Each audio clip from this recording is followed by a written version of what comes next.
This happened about a year ago now. To set the scene, my darling dear friend, we'll call her Alice, F24, was getting married to her girlfriend, F23, of 4 years. We'll call her Jenny. From what I know, Alice and Jenny met when they were 15 on their high school's cheerleading team and did not get along. I mean actual screaming matches in the parking lot type beat. I'm talking lawn chairs and popcorn were out when they got into it. Skip to a remarkable, earth-shattering junior year and Jenny's prom date just kissed Alice at the prom. When Alice, who is staunchly anti-cheaters and may or may not be plotting satanic rituals to perform upon such people as her mom was routinely accused of cheating despite no proof coming forth, found out that the guy was cheating, she and Jenny had a come to Jesus kumbaya where they proceeded to bond over messaging his parents and the entire basketball team in an act of shaming him. Now for the relevant come to. During this time, Alice and Jenny started staying over at each other's houses. It should be noted that Jenny and Alice are both very feminine and Jenny is black. I wish it wasn't relevant, but it's a little relevant. Jenny met Alice's parents. I do want to say that I personally met Alice's parents during our collective freshman year of college, which is when I met Alice and Jenny. Her mom is a saint and I absolutely adore her. Should she ever read this, which she almost definitely won't, then I would actually literally biblically take a bullet for you, Mrs. J. Her dad, M48, we'll call him Chad, is a bit of a red pill podcast listening loser, and that's if I'm being charitable. He's weirdly homophobic, transphobic, and misogynistic while also ranting the ear off of anyone who will listen about how he's a savior of these people. I don't have all the details of what happened to make Jenny hate him, but I do know it has something to do with him repeatedly referring to her as the black chick despite knowing her name. But I digress. Cut to college. I've just met Alice and Jenny, love them dearly, and have the misfortune of meeting Chad in the flesh. It should be noted that Alice came out when she was 17 and Jenny's family is very supportive and has a few other queer family members within the unit. Despite Alice coming out as gay, her dad, and I have seen the texts, I shit you not, said that it's normal for everyone to have sexual feelings for the same gender. Don't worry about it and find a man too, redacted, you good enough that you forget about it. I wish I was joking, but he did send that text to his daughter. But it was at that time that I heard Alice and Jenny had just gotten together and I was happy for them, so Alice blocked Chad for a bit and all was well, until the wedding. I know that Chad knows that Alice and Jenny are together. I know that Chad knows that Alice and Jenny got engaged. I was at the engagement party where he was present. But apparently even reality can't stop Chad. It'd be iconic if only boldness wasn't wasted on the wretched. Chad also has a history of smoking no matter the location and pretending not to see no smoking signs. Still, Chad called Alice during a girls' night, absolutely pissed that she was taking the joke this far and had to stop living with Jenny or men would get the wrong idea. He started saying something about her biological clock and having his DNA when Alice very firmly cut him off and asked what he was talking about. Apparently, somehow, some way, Chad thought that her wedding invitations were a joke. It was a spin-off of the and they were roommates joke, so on the invitation was a glittery pink and they were wives that we'd designed after a few daiquiris. After a back and forth on speakerphone, Alice hung up after telling him that he was an idiot for thinking that she was in a long-standing joke about having a girlfriend for 4 years. You might be wondering where Alice's mom is in all of this. Blissfully uninvolved. The best part of Mrs. J and Chad is that it's an open secret that she desperately wants to divorce him but won't until all of their children together are 18 because she wants to preserve normalcy for the kids. As of today, they should be getting a divorce in about 5 months. She very seriously makes her stance clear that she loves her children and is thrilled to welcome Jenny as her newest daughter. So, we get to the night before the wedding and we're jazzed. I'm going back and forth between suites at this gorgeous venue passing notes between Jenny and Alice like they're lovesick teenagers. I'm doing the thing, we're giggling and having fun, and between both parties which just consists of our entire combined inner friend group from college including the he's, she's, and they's, we're having the best time. Until Chad walks into Jenny's suite. You heard that right. Jenny. Not Alice, his daughter. He was lucky to be invited to the wedding in my opinion, but this was insane and I only heard the half of it. Supposedly, he knocked on the door and walked into the room when someone opened it to ask what was up and he started laying into her on how she was a bitch, unclean, and pulled out printed photos of the devil according to the Christian Bible and left. So they're sitting there after this whirlwind and the guys are making sure Chad left. That's when I walk in, hear the situation, then rush back to Alice to make sure her room wasn't next on his hit list. Get this, Chad isn't religious. Like actually. Like literally. Also, according to Alice, he had stopped taking his medication a week prior to be more present at her wedding, but that medication was what kept him from hallucinating. We shook it off as best as possible and took an early night to chill before the wedding. But then we get to the wedding, the ceremony? Gorgeous. Cocktail hour? Stunning. Their first dance? Sobbing. We went around giving speeches celebrating them when it gets to be Chad's turn to give a speech. Get this, no one can find him for about 10 minutes. The party in particular is mad suspicious of this, but then Mrs. J sighed with the force of a woman who's been mentally divorced for a decade, got up from her chair, walked over to one of the beautiful wide floor-to-ceiling windows on every wall, then shines her phone flashlight out into the darkness where part of the party was going to take place. The lights were going to be turned on when they walked out after the dinner. And there Chad was.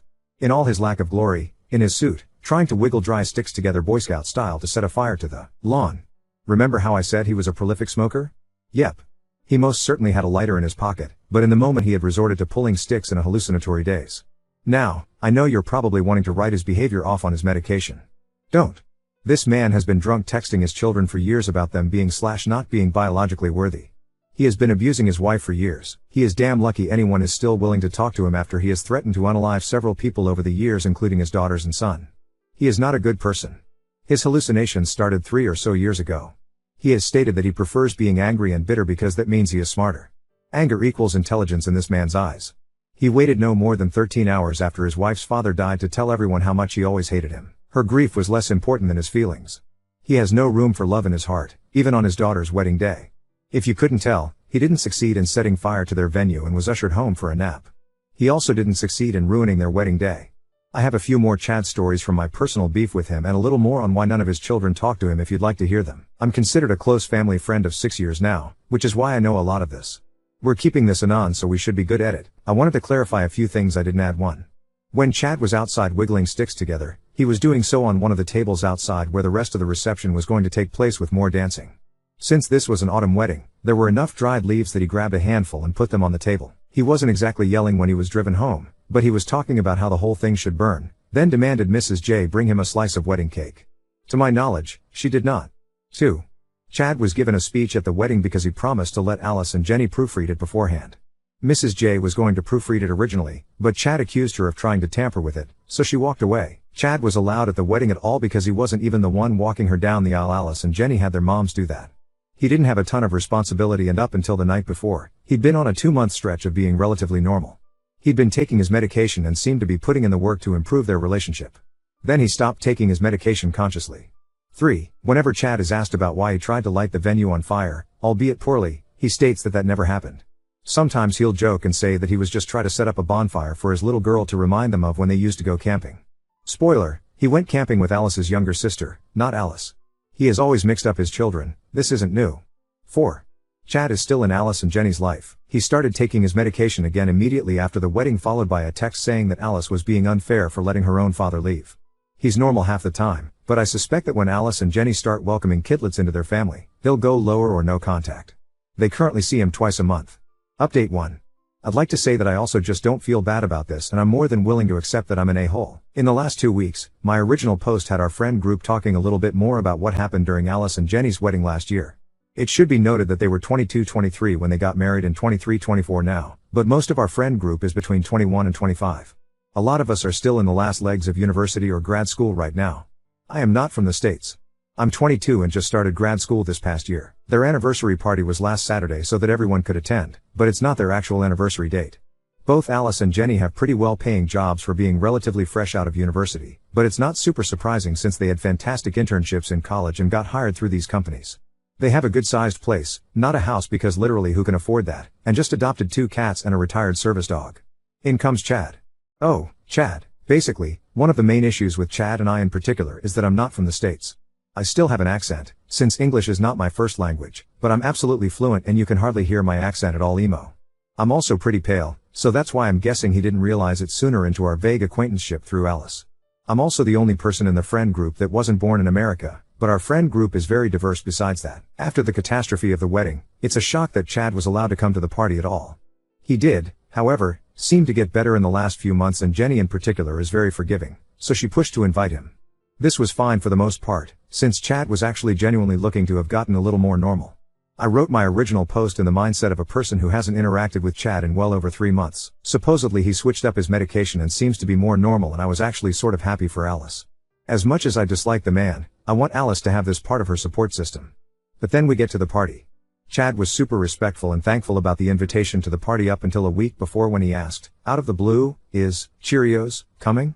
Alice replied that yes, of course I'm going, and I made them a cake. Radio silence since then until the day of the party, where Chad sent a text saying he was on the way. Chad walks in, and who does he see? Oh yeah, me. I was by the door chatting with a friend when Chad walks in, looks at me, and just says "you mother redacted." I know Chad isn't my biggest fan, but I was a little taken aback considering this is the first time Chad has talked to me since the July 4th party. I tried to make a joke with finger guns and say "you mother redacted" right back to him, but he didn't think it was very funny. Instead, he decided to tell me how immigrants are going to hell. Like, bro, hello to you too? Well, He told me that he didn't want to see me for the rest of the party and that I should leave and never come back or avoid him for the rest of our lives. I did tell Alice and Jenny about this the other day, but they didn't hear a word about this exchange for the rest of the night. You might be wondering why. The fun thing about this party was that there were many planned games. Planned partner games, even, where you could choose your partner. Charades, Cards Against Humanity, blind drawing, Pictionary, a scavenger hunt, and a fun murder mystery to round off the night. All two-person adjusted partnership games that Alice and Jenny planned so that everyone could have fun whether or not they were drinking. If you haven't guessed what I did just yet, I want you to just imagine what I could have done with this information, this conversation, and the knowledge that literally no one there wanted to be Chad's babysitter for the night. Every single time it was called for people to find a partner, I latched on like a tapeworm, a leech, even a glued-down magnet on metal. Every time Chad tried to find a new partner or sit out, I was there. There was one point where I literally jumped over the side of the couch just to keep him from partnering with Alice so that she could enjoy her anniversary, because I could tell that he was going to say something about me to her and she would have gotten upset about it. Then Jenny would have been upset, then Chad would have yelled, so I just cut out the middleman. Every time he tried to make a comment about me, I'd talk loud and proud right over him. He'd try to pull out a cigarette and smoke indoors. I'd snatch it out of his hand, thank him for the offer, and stuff it in my pocket. He'd try to run off. I'd offer to grab us buddies drinks mid-game. He'd try to complain to someone. I'd loudly laugh and say, wow, what a funny joke, Chad. Right, Chad? Wasn't that a joke? At Alice's anniversary party? At any point, if he walked away, I was right on his heels, telling him all about where I lived before moving to the States. Eventually I think I broke part of his nasty, no good spirit, because at the end of the night he was nearly falling asleep on the couch before he was ushered into a car. If you're wondering, I only grabbed him mocktails. The guy couldn't even use alcohol as an escape. I was also absolutely exhausted, but the only thing he managed to say to Alice was a tired congratulations and a complaint about the booze, so she was pretty happy. Jenny was also thrilled that her father-in-law didn't manage any racist remarks to her. To be perfectly honest, I was kind of miserable the whole night, but that's what friends are for. The party wasn't for me to get absolutely sloshed, despite that being the plan. It was for Alice to enjoy her party and try her best to maintain her low-contact relationship with her dad. If it were me, I'd cut contact with no sweat off my back, but it's not my relationship. And, thankfully, that's not my father. It's not my decision to make, but I do feel a little vindicated in knowing that I made Chad's night his worst nightmare. Mrs. J also had a good time as far as I know, but part of my mission was also letting her have a night off from being Chad's babysitter, so I avoided her at all costs. Anywho, I made myself the sacrificial lamb last week. I'm definitely at least a little bit of an a-hole, but I think I could make a business out of being the ultimate Phil distractor. Edit, for those of you asking for Mrs. J's reaction, I can deliver. So, this happened last Saturday, but I only got to meet back up with Alice and Jenny on Wednesday this week. I was meeting them at my apartment for our Wednesday movie extravaganza that we've been doing since sophomore year of university, and of course we were chatting about their engagement party. Now, something about me is that I can't keep my mouth shut to save my life, okay? I'm a professional yapper of anything that I haven't been explicitly told not to share. I'm a secret keeper until death, but everything else is fair game unless there's a clear indication that it shouldn't be shared around, embarrassing, excessively personal, etc. Alice said that Mrs. J had commented on their usual phone call that apparently Chad had been pretty upset since the party. Not in a violent way, but in the way a toddler pouts about being put in timeout. I immediately started laughing my butt off about it and shared what had happened that night. Alice was a little upset that Chad had to be corralled into behaving, but was ultimately happy that I put a stop to any antics. Jenny just found it funny in general and asked me if I hire out my services for weddings. Alice also called Mrs. J and put her on speakerphone and said that she had to hear about me saving the night. Mrs. J actually asked me if I wanted payment for it. She said this mostly joking, but I could tell she was at least a little serious. She said that she'd been really anxious for the first half of the night about Chad doing something insane to ruin the night and that it serves him right for being an idiot, and that he'd made other comments about my immigration status before. Apparently, they'd gotten into a minor argument the morning of, so she'd been convinced he would lash out somehow. I guess I not only saved the party, but also made Chad chill for the week. I didn't let her pay me, of course, but Alice and Jenny dropped off a bottle of vintage red today, so I'm happy as a clam. I am a little concerned that my actions might have made him a little violent, but I don't think Mrs. J would stay if he did, considering she's already plotting divorce. Now on to second story. Couldn't fire my bird-phobic employee despite his actions that severely injured a coworker, which led to her quitting an industry-wide gossip. I'm a manager. I'm having an issue with the two of my staff, Liz and Jack. They were returning from an off-site meeting and had parked in front of our building. According to Liz and other witnesses, there was a bird on the sidewalk, and when it flew away, Jack ran. Liz was less than a step ahead of him and he pushed her out of the way when he was running. Liz fell off the curb and got hit by a car that was parking. She ended up covered in bruises and breaking both bones in one forearm. Liz had to be taken to the hospital in an ambulance. The breaks were in the middle of her forearm and were so bad that Liz had surgery on her arm the next day and required a total hospital stay of 4 days. Jack didn't try to help Liz after it happened. He stood far away and came into our building as soon as the ambulance arrived. Jack told me, my boss in HR, he has a phobia of birds, and later produced a letter from his therapist stating he has been in therapy and treatment for ornithophobia and anxiety for over 2 years. He explained it was why he tried to run from the bird and said he didn't help Liz after she got hit because the bird landed on the ground close to her. Understandably, Liz is angry. She wants Jack to be fired. HR was wary of firing Jack when he has had no previous trouble and has a phobia and mental illness that rise to the level of needing treatment, and so am I. When Liz found out that Jack wasn't going to be fired, she quit. Liz was working on a few projects, and without her there could be delays and extra costs incurred. We have tried to get her to come back, but she refuses unless Jack is fired. Jack called her with HR present to apologize, but she didn't accept and yelled at him. With Jack's permission, his phobia and mental health issues were explained to Liz, but she says she doesn't care. What should I do? I don't feel comfortable firing Jack or recommending it given what he disclosed. I'm not sure where to go from here. There was a police investigation because Liz was injured by a vehicle. Both the police and the driver's insurance company found Jack to be 100% at fault for what happened, based on multiple witness accounts that Jack had extended his arms back and then out when he pushed Liz and didn't just lightly bump into her. Liz agreed it was Jack's fault and not the driver. One of the mirrors on the vehicle was damaged when Liz was hit, and Jack paid to have it repaired as a resolution with the driver, and everything between the driver and Jack has been settled. Jack has not been charged with anything. It is still a possibility that he might be. HR and Jack had attempted to keep in contact with Liz after she got out of the hospital to see if there was any chance of her coming back, but she never responded.